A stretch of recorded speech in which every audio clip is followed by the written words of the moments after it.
African rain frog అనే కప్ప జాతి ఎప్పుడు విచారంగానే ఉంటుంది.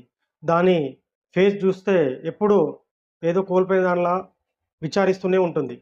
మన అందరం అనుకుంటాం కింగ్ కోబ్రా అనేది ప్రపంచంలో అత్యంత విషపూరితమైన జంతువని. కానీ బాక్స్ జెల్లీ ఫిష్ అనేది ప్రపంచంలో అత్యంత విషపూరితమైన జంతువు. మనకు డైలీ ఒక జామ పండు తీసుకుంటే, ఆ జామ పండులో ఉండే సి విటమిన్ ఆరెంజ్‌లో ఉండే సి విటమిన్ కంటే 4 రెట్లు ఎక్కువగా ఉంటుంది. అదేవిధంగా నిమ్మకాయలో ఉండే విటమిన్ ఏ కంటే 10 రెట్లు ఎక్కువగా ఇందులో విటమిన్ ఏ ఉంటుంది. ప్రపంచంలోనే అతి మంచి పండు, అతి బలమైన పండు కివి పండు. కివి పండు తినడం వల్ల చూపు పెరుగుతుంది, కంటి సమస్యలు తగ్గుతాయి. మనం వంటలల్లో చింతపండుని వాడుతుంటాం. రోజు చింతపండు రసం తాగడం వల్ల మన కాలేయం 20 సంవత్సరాలు యవ్వనంగా తయారవుతుంది. మనకు వెంట్రుకలు రాలిపోతున్నాయంటే ఐరన్ కావాలి.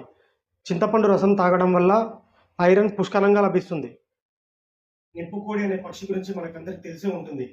ఈ నిప్పుకోడి గుర్రాల కంటే వేగంగా పరిగెత్తగలదు. అదేవిధంగా మొగ నిప్పుకోడి సింహంలా గర్జించగలదు.